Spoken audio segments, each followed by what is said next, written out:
Before we get back to the episode, if you're listening on Spotify, please take a moment to tap 5 stars. It's one of the easiest ways to support Forensic Tales and helps the show reach new listeners. Thank you so much for being here. To get this episode of Forensic Tales ad-free, please visit patreon.com/Forensic Tales. Forensic Tales discusses topics that some listeners may find disturbing. The contents of this episode may not be suitable for everyone. Listener discretion is advised.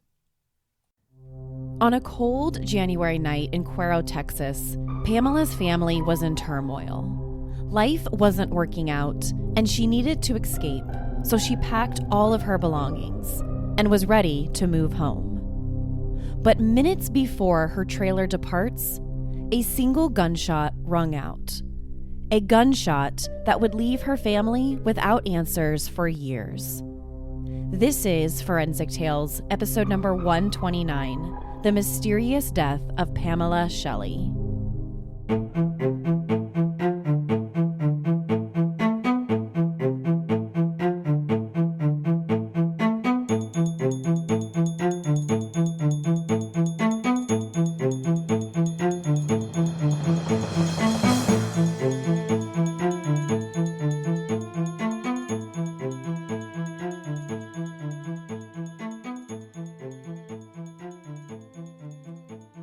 Welcome to Forensic Tales. I'm your host, Courtney Fretwell Areola. Forensic Tales is a weekly true crime podcast covering real, spine-tingling stories with a forensic science twist. Some cases have been solved with forensic science, while others have turned cold. Every remarkable story sends us a chilling reminder that not all stories have happy endings. As a one-woman show, your support helps me find new exciting cases, conduct in-depth fact-based research, produce and edit this weekly show. As a thank you for supporting the show, you'll get early ad-free access to weekly episodes, shout-outs in episodes, priority on case suggestions, and access to weekly bonus content. Before we get into this week's episode, I want to give a huge shout out and thank you to this week's newest supporter of the show. Thank you so much, Beth M., for supporting the show.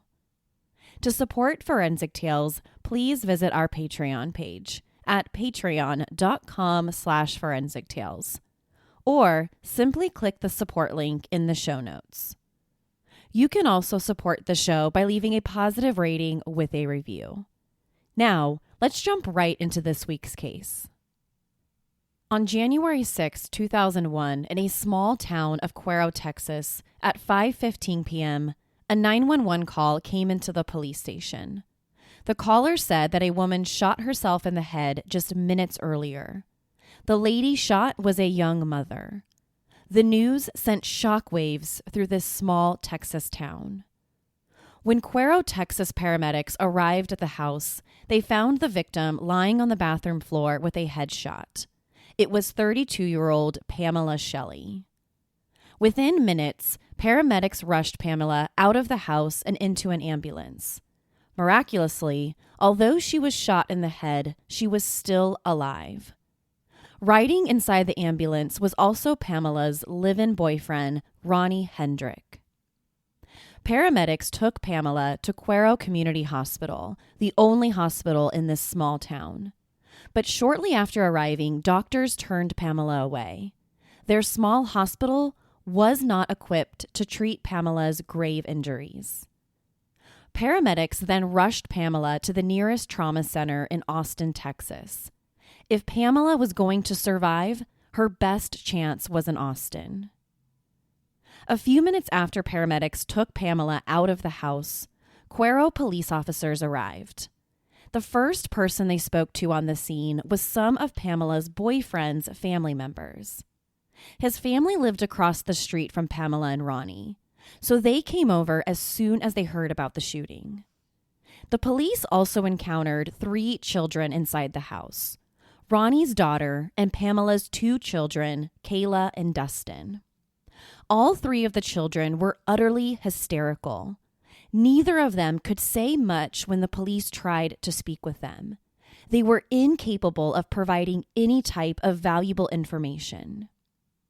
Outside of the house, the police found a trailer parked in the driveway.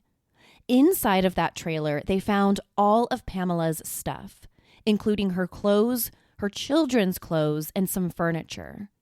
To the police, it looked like someone was either moving in or moving out of the house. When the police officers spoke with Ronnie's mom and stepfather, who had gathered at the house, they said that Pamela shot herself. They told the officers that Pamela and Ronnie had a great and loving relationship.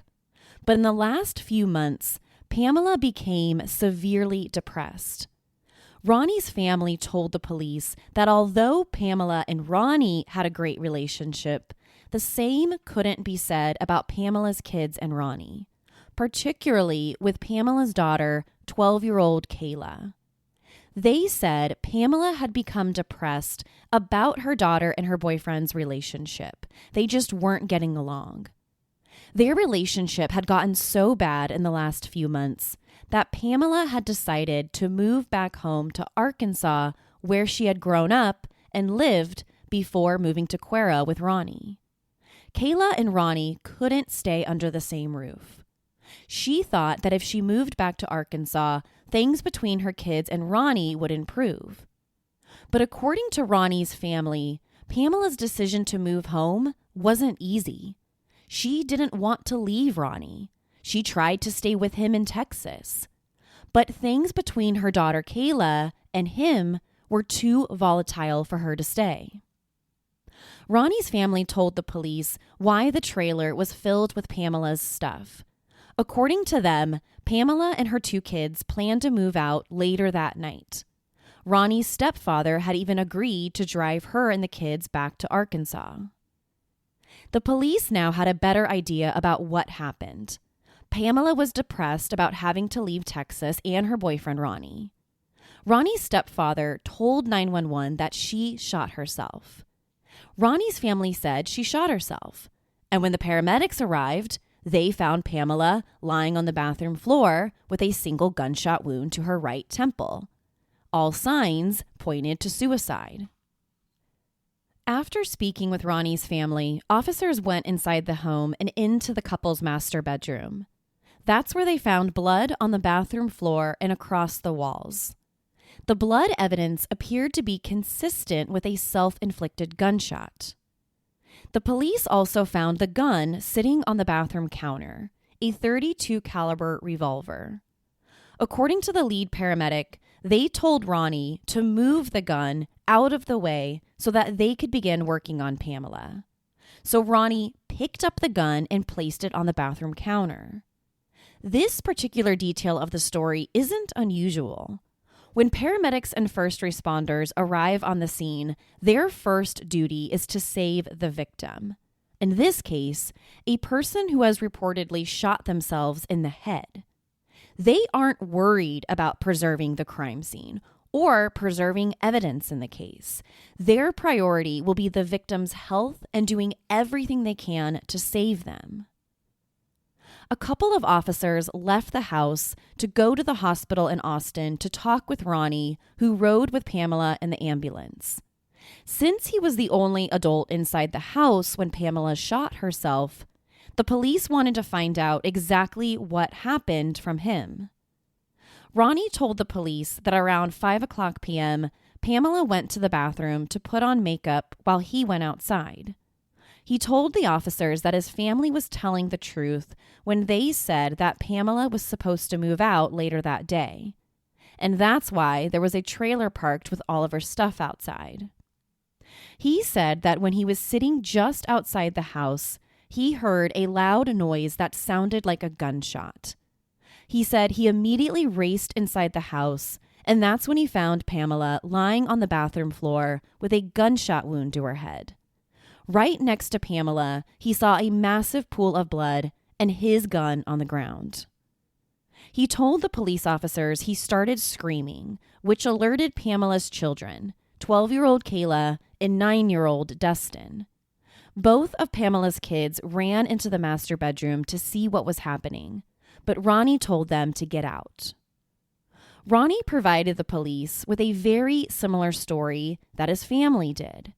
He said that Pamela was depressed about going back home to Arkansas.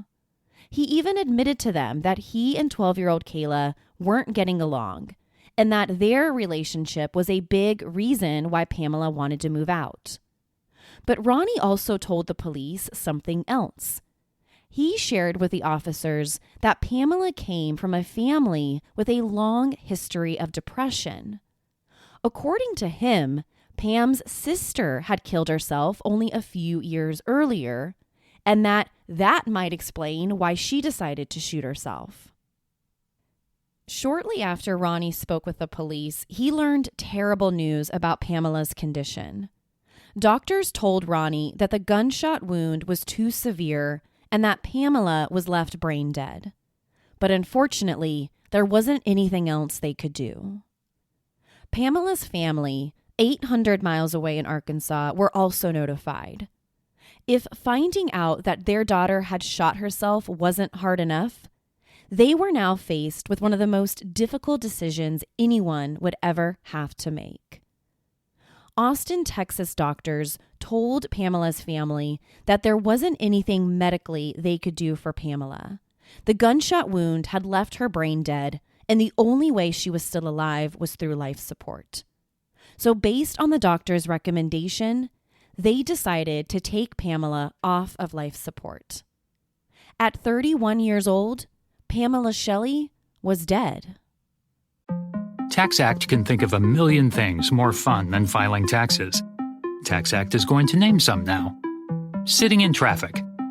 Folding a fitted bedsheet. Listening to your coworker talk about his fantasy team. Digging a hole. Digging an even larger hole next to that original hole. Unfortunately, TaxAct's filing software can't make taxes fun. But TaxAct can help you get them done. TaxAct. Let's get them over with. Pamela Shelley was born Pamela Jean Curley Shelley on July 25, 1969, in Houston, Texas. But she grew up in Little River County, Arkansas. For those who knew her, she was Pam. When Pam turned 15 years old, she got her parents' permission to marry Jesse Suggs. Although they were simply young kids, Pam thought he was the one. But the relationship wasn't without its set of troubles. Shortly before the birth of their first child, a girl they named Kayla Suggs, Pam and Jesse divorced. Maybe it was their age, or perhaps it was the pressures of becoming new parents. But even their divorce didn't last long. They ended up getting back together and having another child. This time, it was a baby boy they named Dustin. After Pam's death, Kayla and Dustin said they had the greatest mom in the world. Kayla, who was incredibly close with her mom, said that Pam wasn't only her mom, she was also her very best friend. While the kids were little, Pam and Jesse stayed together for a few years. But even after rekindling their relationship, they found themselves separated once again. And then Pam met another guy, Ronnie Hendrick. Ronnie Hendrick was an old family friend of Pam. Ronnie's parents lived next door to Pam's in-laws, and that's how they met. When Pam and Jesse were having issues in their relationship, Pam left Jesse and started dating Ronnie. The breakup between Pam and Jesse was sudden. Although they were having issues, Jesse had no idea that Pam was planning to leave him, especially for another man. So when Pam came home one day and said that she was leaving, this came as a complete shock to Jesse and the kids. By August of 2000, Pam and her 2 kids had packed their bags and moved over 800 miles from her home and family in Arkansas. She and Ronnie moved into a house together in Cuero, Texas. They picked a home on a rural property just 1 mile away from Ronnie's mother and stepfather. Moving Pamela out of Arkansas to Texas was great for Ronnie. The move meant that he and Pam would get to live together, and he could stay close to his family and friends. But the move wasn't as easy for Pam. This was the first time that she had ever moved away from her family and friends. When she arrived in Texas with her kids in August of 2000, she didn't know anyone outside of Ronnie and his family. Other than them, she was completely alone. A forensic pathologist from the Bexar County Medical Examiner's Office performed Pam's autopsy. The initial assumption was that her death was an open and shut suicide case. An autopsy, though, is usually performed any time that someone dies under suspicious circumstances, including possible suicides. The forensic pathologist found that the wound to Pam's right temple was consistent with a self-inflicted gunshot. One of the most critical indicators of suicide or homicide involving gunshot wounds is the direction and location of the bullet. Once someone is shot, the bullet will either travel in an upward direction, stay horizontal, or travel downward. In a study published in the National Library of Medicine, for suicide, the path of the bullet is usually at an angle of elevation. In other words, the bullet goes in an upward direction. However, in homicides, the bullet usually travels through the body horizontally. When the forensic pathologist studied the bullet's direction in Pam's case, he found that the bullet followed an upward direction. The gunshot was a contact wound to the right temple area, traveling front to back, down to up, and right to left. According to him, this path was consistent with a classic suicide. News about Pam's apparent suicide didn't sit right with her family back in Arkansas. According to Pam's family, she didn't commit suicide. She was murdered. Pam's family weren't the only ones suspicious. Officer Carl Bowen from the DeWitt County Sheriff's Office was one of the first responding officers to arrive at the house that day. He also had his own suspicions about her death. For starters, Officer Carl Bowen found it suspiciously convenient that Ronnie was nowhere to be found when first responding officers showed up at the house. The house that Pam and Ronnie shared was in the middle of nowhere. The ambulance that responded to the 911 call came all the way from Yorktown. When Ronnie's stepfather called 911, they needed help finding the shortest and quickest route to Cuero, which was about 20 minutes away. The ambulance also needed help finding the nearest hospital in town. Officer Bowen found it suspicious that Ronnie graciously volunteered to go with the ambulance to help with the directions instead of staying at the house to speak with them. When the police arrived at the house, Ronnie was nowhere to be found. Therefore, officers couldn't talk to him right away or be able to perform a gunshot residue test on his hands to figure out whether he had fired a gun recently. Second, there was the timing of Pam's suicide. When Ronnie's stepfather called 911, Pam was only 20 minutes away from leaving the house. Pam and her 2 children planned to hop in the trailer and start the 800-mile drive back to Arkansas in only 20 minutes. Officer Bowman wondered, why would Pam go through all the effort to move if she was planning on killing herself? Why pack up the entire house? Why load the trailer with all of her belongings if she was just going to shoot herself? Third, and most troubling to Officer Bowen, why would Pam leave her 2 young kids behind, 12-year-old Kayla and 9-year-old Dustin? And why shoot and kill herself when her kids were only a few feet away? Now, we know this isn't entirely uncommon. Parents of small young children can commit suicide, and they do. They can even do it while their children are present. But Officer Carl Bowen had his own reasons to question whether Pam would have killed herself and left her children behind. Early on, the police gathered information that suggested Pam and Ronnie's relationship wasn't as great as Ronnie and his parents claimed. Although their relationship blossomed quickly, the honeymoon period also ended abruptly. According to Pam's family and friends, Ronnie was a drinker. He drank heavily. And when Ronnie drank, he turned into a completely different person. He became angry and could sometimes turn violent. At first, Ronnie only became violent and abusive towards Pam. He would get drunk and emotionally abuse her, or sometimes the fighting would even turn physical. But then, according to Pam's family, Ronnie began abusing Pam's 12-year-old daughter, Kayla. According to the family, in January of 2001, just days before Pam's death, Ronnie hit Kayla. He pushed her so hard that her head hit the side of a coffee table. If you asked Pam's family and her daughter Kayla, this was Pam's breaking point. It was one thing to physically and emotionally abuse her, but it was an entirely different story to turn that abuse towards her own children. After Ronnie hit Kayla, Pam decided to leave Texas and move back home, at least according to her family's account. The plan was for Ronnie's stepfather to drive her over to Arkansas, except that plan never happened because she died 20 minutes before her and her kids were scheduled to leave.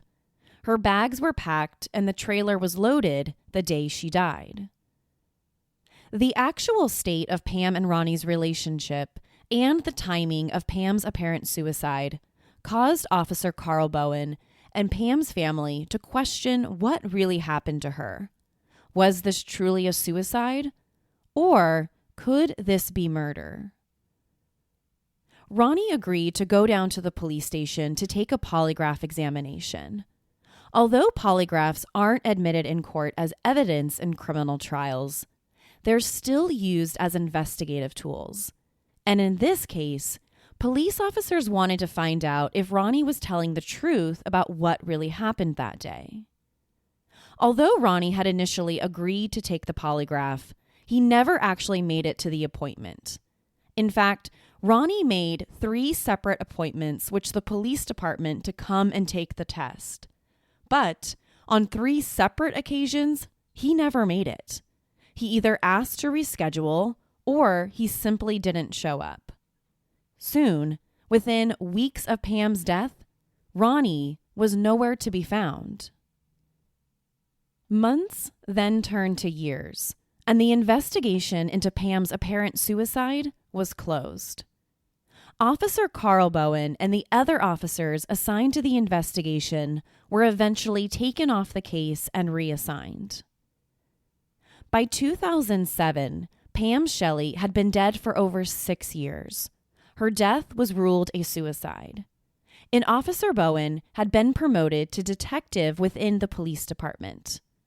But even after 6 years, he continued to believe that there was more to Pam's story, that her death wasn't a clear case of suicide. For the past 6 years, Bowen was troubled that Ronnie simply disappeared after Pam's death. He never came in to take that polygraph test. And the only side of the story they heard about what happened that day came from Ronnie and his family. In late 2007, Officer Bowen approached the newly appointed DeWitt County Sheriff, Jody Zaveski, about Pam's case. Pam's case had been on his mind for years, but until now, there wasn't anything he could do. Now a detective himself, he thought that this was finally his chance. He approached Sheriff Jody Zaveski, the county's new sheriff, about reopening Pam's case. He told Sheriff Zaveski all about his concerns from when he first investigated the case. He said that things just didn't feel right. Even though the county already had a long list of cold cases, Sheriff Zaveski agreed to reopen Pam's case. The case didn't look promising, but he trusted Bowen. If Carl Bowen thought that something wasn't right about the case, even after all of these years, then at the very least, it's worth looking into. The opportunity to finally reopen Pam's case came in 2008. In January 2008, Detective Bowen approached the county's new district attorney, Michael Shepard, and told him that he was looking into Pam's case. He told Michael Shepard that he had the sheriff's permission to investigate it. Still, he wanted to find out if he stood a chance at the department pursuing charges in the case if he found any new evidence. Like the new sheriff, the new district attorney agreed to let him reopen Pam's case. He assured Bowen that there was no statute of limitation on murder in Texas. As long as they had the evidence, they could charge him. But Shepard was blunt. He told Bowen that his office to pursue any charges in the case, if there was a chance at that, then they needed some pretty strong evidence against Ronnie, or any type of evidence that could suggest that Pam's death was a homicide and not a suicide. Detective Bowen knew that finding new evidence in the case would be tough, next to impossible. It had been 7 years since Pam's death. The blood evidence at the scene was consistent with a self-inflicted gunshot wound. The forensic pathologist ruled the case a suicide. And Bowen knew that Ronnie's fingerprints would be on the gun because paramedics had instructed him to pick it up and move it when they got there. So finding new evidence that implicated Ronnie in Pam's death was going to be difficult. By the summer of 2008, Bowen started seeing progress in the case. By 2008, Ronnie Hendrick was booked into the DeWitt County Jail, but not for anything related to Pam's case. Instead, he had been arrested and charged with domestic abuse after allegedly beating up the woman he was living with at the time. While Ronnie sat in jail, Detective Carl Bowen finally learned where Ronnie had run off to following Pam's death. He discovered that he had left Texas and had moved to South Dakota. But even more interesting was that Bowen also learned that while living in South Dakota, Ronnie had a couple of run-ins with the law. Only a couple years after Pam's death, Ronnie had been arrested and charged with a felony DUI, or felony driving under the influence. In that particular case, Ronnie pled guilty to felony DUI, and he was sentenced to time in state prison. Not only did Bowen find out where Ronnie ran off to after Pam's death, but he also noticed a pattern in Ronnie's behavior. One, Bowen realized that Ronnie was a serial abuser of alcohol, just like Pam's family had said. And number two, Ronnie had a history of abusing women. Bowen started looking deeper into Ronnie's history to see if there was anything to suggest that he was capable of murder. He knew he was a drunk. He knew he abused women, but was he capable of murder? The police learned that Ronnie had given her a black eye the day before Pam died. And not just any ordinary black eye. The injury was so bad that she had to be taken to the emergency room. When emergency room doctors asked her what happened, she lied. She told the doctors that she got the black eye from hitting her face on the edge of a table. She lied to protect Ronnie. Detective Bowen visited Ronnie in jail on May 27, 2008, to talk to him about Pam's death. Even after all of these years, his story stayed the same. Pam shot and killed herself. He was outside when it happened, and Pam must have killed herself because she was depressed about moving. He was so confident about his story, he finally agreed to take that polygraph test that he promised to do so 7 years earlier. When it came time for Ronnie to sit down and take the polygraph, he made one significant change to his original story. In his initial statement to the police, he said he was outside on the front porch with the kids when he heard the gunshot. Then they all ran inside and found Pam lying on the bathroom floor. However, when it was time for Ronnie to sit down and take the polygraph, he changed his story. This time, he said he was actually inside the master bedroom when it happened and that he had lied about being outside on the porch. He said he lied because he was afraid the police would think that he had something to do with Pam's murder. Although his story changed, the polygraph didn't agree with either version. When the results came back, they showed deception. Ronnie was lying. When Bowen and the other police officers approached Ronnie about the polygraph test results, he turned around and said that he didn't want to speak with them. He wanted an attorney. This immediately raised red flags among the officers. But it didn't necessarily mean that Ronnie murdered Pam. Polygraph tests aren't even admissible as evidence. To arrest Ronnie, they were going to need a lot more. May 29th, 2008, the day after Ronnie took the polygraph, he called his aunt from jail. He admitted to his aunt that he had originally lied to the police officers about what happened that day. Although he maintained he never killed Pam, he did admit to lying. At the same time, Ronnie was sitting in jail on domestic violence charges. Bowen and a few other Texas police officers traveled to Arkansas to speak with some of Pam's family, including her daughter, Kayla. At the time of Pam's death, she was only 12 years old and did not speak to the police about her mother's death. But by 2008, she was now 19 years old. She was legally an adult. And she was finally allowed to tell the police her version of what happened that day. Kayla told the officers that Ronnie not only was abusive towards her mom, but he also abused her. She said her mom and Ronnie's relationship was terrible and that Ronnie drank all the time.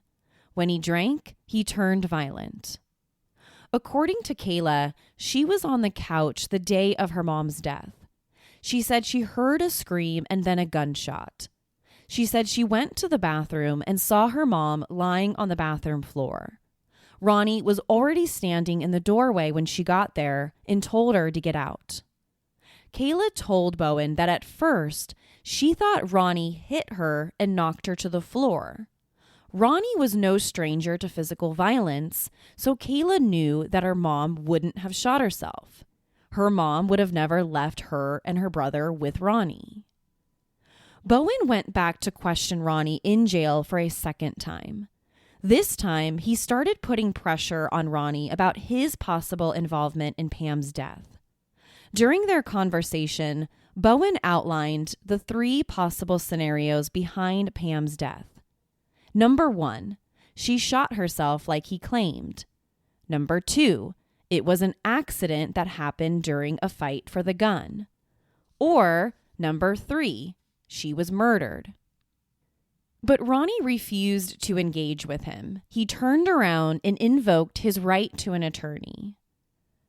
Without enough evidence to proceed with an arrest, the case was once again stalled for another few years, until 2012. In 2012, Bowen and a handful of other Texas police officers hoped that advances in forensic DNA testing could help in the investigation.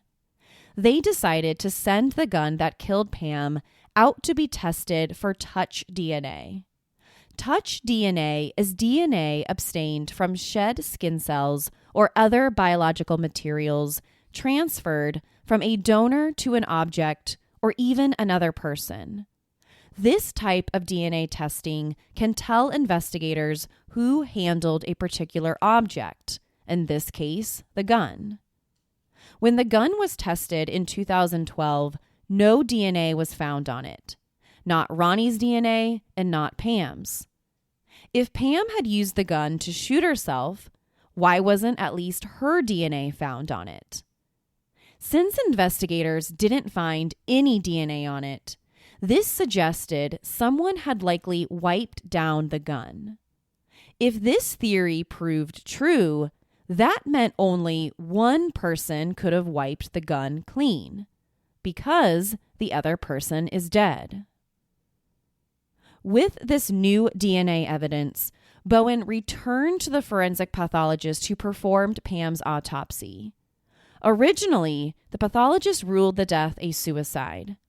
But when Bowen presented him with evidence suggesting that Pam's own DNA was not found on the gun that she supposedly used to shoot herself, the pathologist reconsidered his initial findings.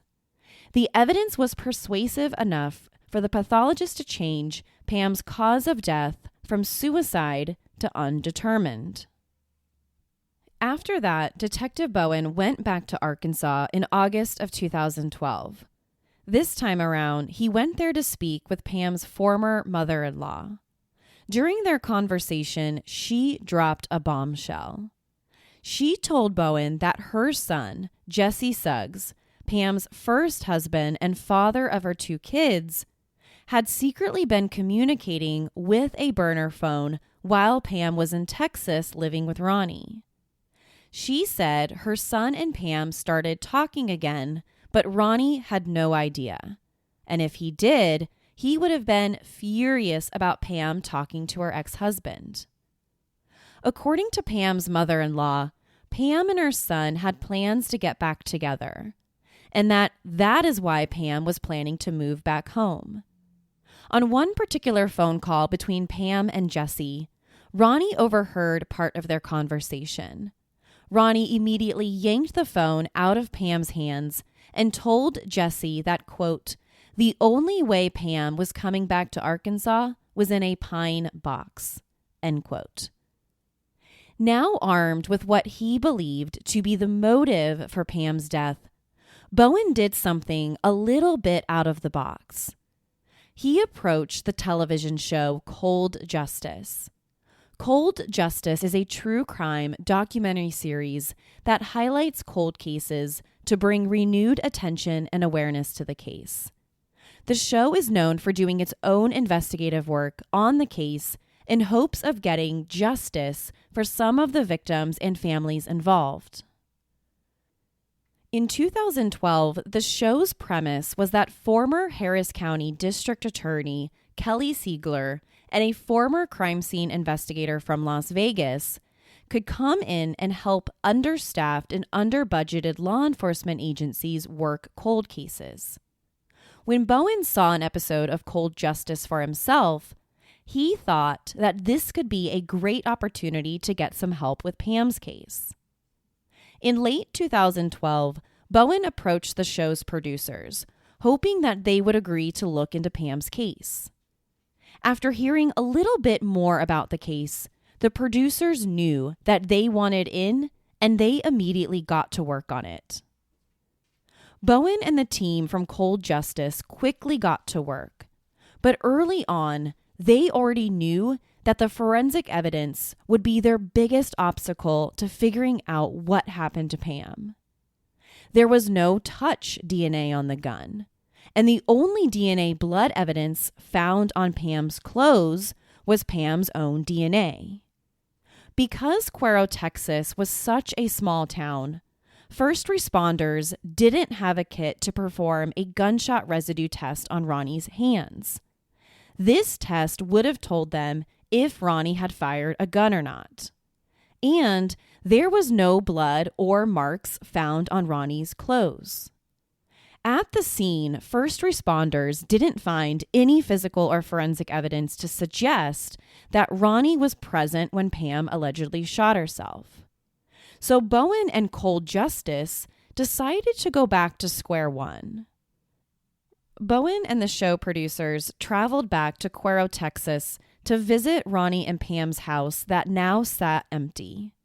They went inside the master bedroom where Pam died and began recreating the crime scene.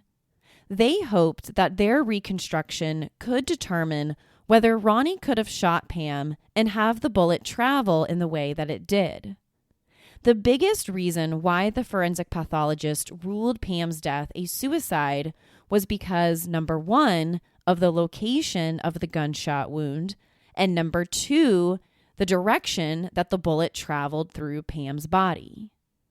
The bullet's direction was highly consistent with a self-inflicted gunshot wound. But was it possible for Ronnie to have shot Pam in a similar way, making it look like a self-inflicted wound? After recreating the scene, they were shocked at what they found. Based on the reconstruction, they believed that if Ronnie came in with a gun on Pam's side while she was facing the bathroom mirror, she would naturally lean to her left side, trying to save herself from Ronnie. That would naturally create the exact angle and the bullet's direction found in her wound. The wound that the forensic pathologist thought resembled a suicide. Based on their reconstruction, they believed that Ronnie could inflict the same type of wound found on the side of Pam's head. Bowen and the producers of Cold Justice also went back and questioned all the people involved in the case. But after questioning everyone, they had 2 distinct versions of the story. Pam's family and her childhood best friend all said that Pam would have never committed suicide. According to Pam's best friend, the 2 of them had just had a conversation a few weeks before her death where they talked about how a mutual friend of theirs had committed suicide. During this conversation, Pam told her best friend that she could never do that. She could never leave her kids behind. But Ronnie's brother and mother painted a much different story. According to them, Pam had frequently spoken about suicide and that Pam had even attempted suicide on a previous occasion. The most prominent aspect of the case was Ronnie's own statements to the police. Bowen and Cold Justice studied Ronnie's original statement that he made to the police, where he said he was outside when he heard the gunshot. But in 2008, when he took the polygraph test, he changed his statement and said that he was inside the house, not outside. According to them, the inconsistencies in Ronnie's story meant that he was lying. After digging deeper into Pam's case for months, Bowen and the show believed that they had enough evidence to decide on the case. They believed that Ronnie's flip-flopping statement meant that he was hiding something. It should be left up to a jury to decide if it also makes him a murderer. In the fall of 2012, Detective Bowen and the district attorney assembled a grand jury to determine if there was enough evidence to indict Ronnie for Pam's murder. After several weeks of testimony, the grand jury returned its decision. They indicted Ronnie for murder in November of 2012. Over 10 years after Pam's death, her boyfriend, Ronnie Hendrick, was indicted for her murder. The grand jury believed Ronnie had the motive and the opportunity to kill her. The motive was that Pam planned on leaving him and getting back together with her ex-husband. The grand jury also believed that Cold Justice's reconstruction of the scene proved that Ronnie could have shot her and made it look like a suicide. The path that the bullet took was consistent with the reconstruction. They also believed that Ronnie had wiped down the gun after shooting her, which is why there's no DNA on it. After being indicted, Ronnie pled not guilty, and his trial was set for September 2013. The Cold Justice episode on the case was scheduled to air almost 1 week before the trial, but a mistrial was declared due to a small pool of potential jurors. The court didn't have enough available jurors to ensure a fair trial. So the judge in the case had no choice but to declare a mistrial. Instead of rescheduling a new trial date, something unexpected happened. In September 2013, Ronnie Hendrick pleaded guilty to Pam's murder. he finally came clean that Pam's death was not a suicide. He killed her. Ronnie Hendrick was sentenced to 22 years in prison in exchange for his guilty plea. It took the combined effort of a persistent detective, a television show, and a crime scene reconstruction to finally bring justice to Pamela Shelley. 12 long years after Pam's death, her family and children finally got the answers they spent years searching for. For over a decade, they never believed that Pam was capable of killing herself. She was a loving mother who would have never left her 2 children behind with an abuser. To share your thoughts on Pamela Shelley's case, be sure to follow the show on Instagram and Facebook. To find out what I think about the case, sign up to become a patron at patreon.com/forensictales. After each episode, I release a bonus episode where I share my personal thoughts and opinions about the case. To check out photos from the case, be sure to head to our website, forensictales.com. Don't forget to subscribe to Forensic Tales so you don't miss an episode. We release a new episode every Monday. If you love the show, consider leaving us a positive review or tell friends and family about us. Thank you so much for joining me this week. Please join me next week. We'll have a brand new case and a brand new story to talk about. Until then, remember, not all stories have happy endings. Forensic Tales is a Rockefeller audio production. The show is written and produced by me, Courtney Fretwell Areola. For a small monthly contribution, you can help create new compelling cases for the show, help fund research, and assist with production and editing costs. In addition, for supporting the show, you'll become one of the first to listen to new ad-free episodes and snag exclusive show merchandise not available anywhere else. To learn about how you can support the show, head over to our Patreon page, patreon.com/forensictales, or simply click the support link in the show notes. You can also support the show by leaving us a positive review or spreading the good word about us. Forensic Tales is a podcast made possible by our Patreon producers, Tony A., Nicole L., David B., Nicole G., Paula G., Christine B., Karen D., Nancy H., Sherry A., and Jamie Y. If you'd like to become a producer of the show, head over to our Patreon page or email me at Courtney@forensictales.com to find out how you can become involved. For a complete list of sources used in this episode, please visit forensictales.com. Thank you so much for listening. Your support means the world to me. I'll see you next week. Until then, remember, not all stories have happy endings.